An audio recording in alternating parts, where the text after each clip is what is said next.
For this project, I took a 14 by 14 inch canvas that I had painted red and I stenciled Merry Christmas on it.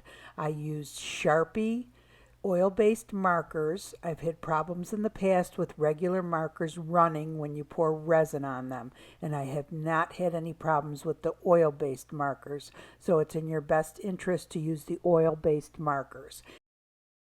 Of course, you can use paint for stenciling, but I am just a terrible stenciler, and this seems to work out best for me.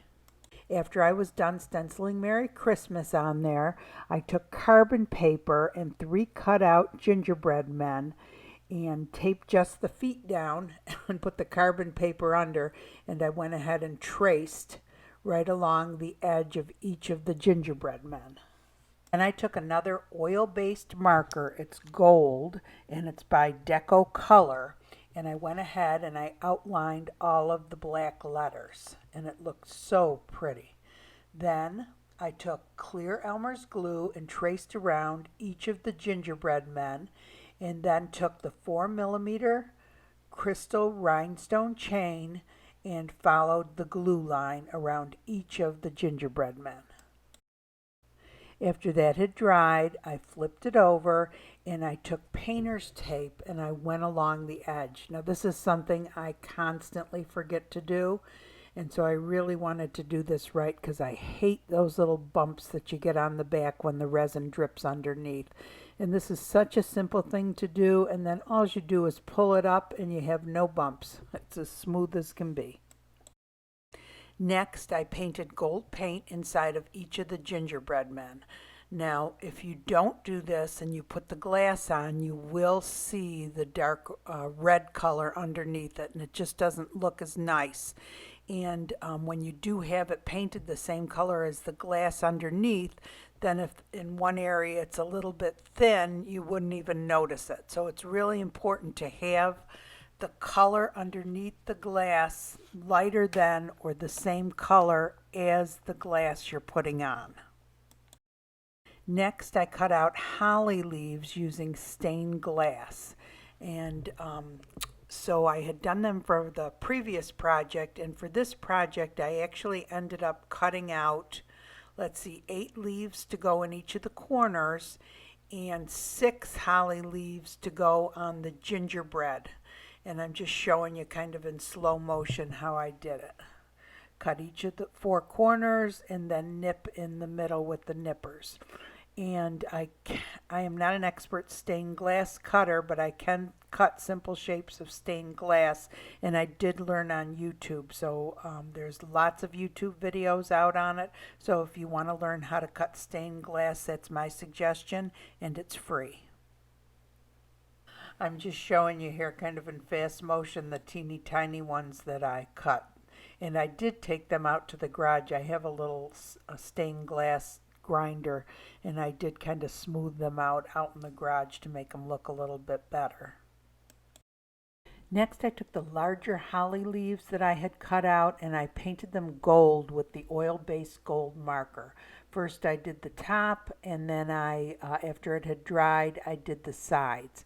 And the reason I did this was because when you put stained glass on top of a color that's darker than it, it'll make the stained glass a much darker color. It just won't look right.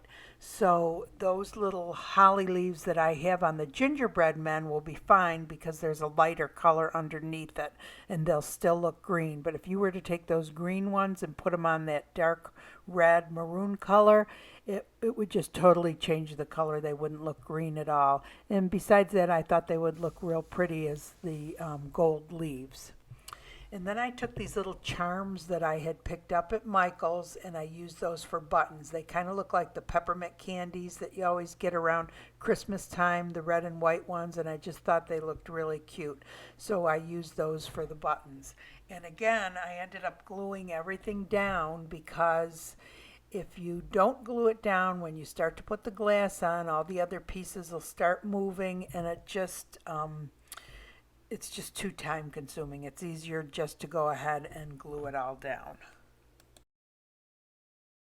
So next you can see I have the 4mm red rhinestone crystal chain, And you can see that I've already started to put it into the corners of or the bottom of the legs and the arms. And I'm also using it for the smile on the gingerbread's face.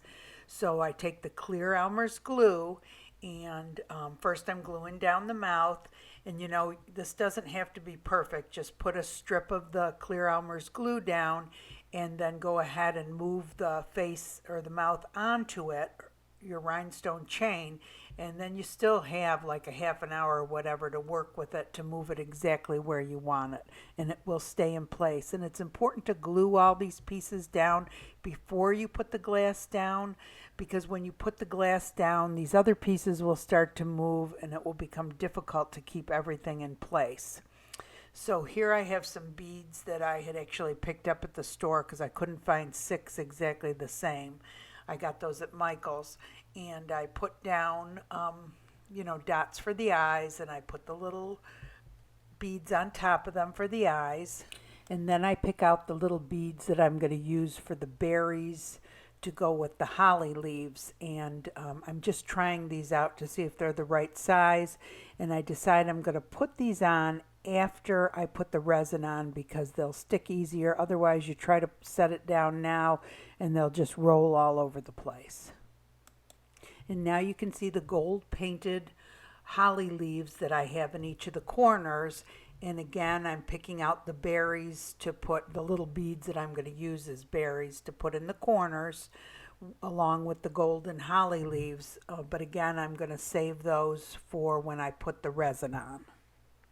Next, I'm just finishing up by gluing all the little pieces down for the gingerbread man, the holly leaves, his buttons, and then I finish up the red crystal rhinestones also, and those again are 4mm rhinestones, and everything that I use in this video I will link in the description below. And what I did was I went ahead and I cut each of the rhinestone chains to length exactly the same. I think it was like 6 crystals I counted for each, and cut them, and you do need a sturdy heavy-duty scissors for that. And again, I glued all the rhinestones down too, because once you start putting the glass on, everything's going to start moving. So, and you should let it dry a little bit before you start putting the glass on. The glass I used was from Michael's. It's Ashland Decorative Filler. It's out for fall and autumn, and it is kind of a goldy color. If they don't happen to have this, they also have one that's more of a sandy color. It's very, very similar. And then last, I put the glass all over it, and a lot of it ends up getting on the canvas, but you can just brush it off with a little brush, or sometimes I've used like painter's tape and rolled it up in my hand and kind of dabbed around where the glass isn't where it's supposed to be. Next, it was ready for the resin. If you'll notice, I take 5 cups and I put it underneath the canvas so that the canvas is up off of the paper underneath it. Because if you let it sit directly on the paper underneath it, the resin will drip down and the project will stick to the paper. So next, I had mixed the resin up off camera. The resin I'm using for this project is called art resin. So usually when I do resin, I drizzle it over the glass first. And you'll notice I'm taking the gold holly leaves off because it'll be easier to spread it all over the canvas and then to replace the holly leaves after. After I'm done drizzling it all over the glass, then I start putting it around all over the canvas, and I usually use either a spoon or my gloved hand to spread it all around. I do like it to drip down the sides evenly, of course, so I always spread it around the edges. I like the edges to be shiny too. And then I put the holly leaves back on, and now it's time to put the little berries on. I do drizzle the resin over top of the little holly leaves.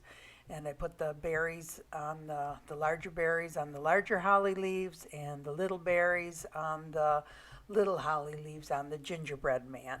Now this needs to sit at temperatures between 72 and 85 degrees Fahrenheit on a level, flat surface overnight. It takes a full 72 hours to cure. Usually by the next morning you can touch it. It's in your best interest to cover it with a dust cover. Hey everyone, yes, another gingerbread. I could think of a bunch of different things to do with these gingerbread men. I think they're so cute. I really liked it on the glass one, but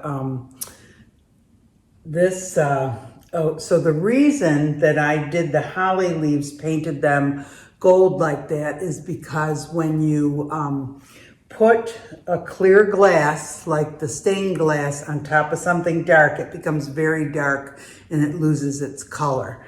So these were painted gold underneath, and I did not drip the, which is lighter than the green, so that's why it stayed green.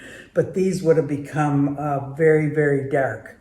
So let me see if I can show you an example. Okay.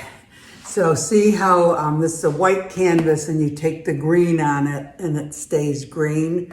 Well, if you take it and put it on top of this, I don't know if you can see how dark it is.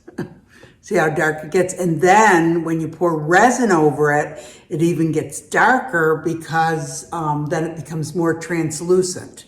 So it picks up the color underneath it. That's one of the tricks that people use, the glass artists, so they, if they're doing their glass on canvas, they can actually paint like a yellow flower and then just set clear glass on it and pour resin over it, and then the clear glass looks like it's yellow.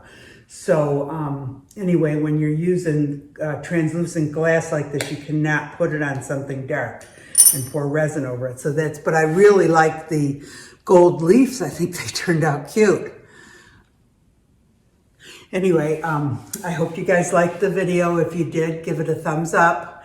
It helps the channel. And if you want to be notified of future videos, I'm going to do all Christmas ones from now until January. Go ahead and subscribe and you'll be notified. And I hope you all have a great day. Thanks for watching.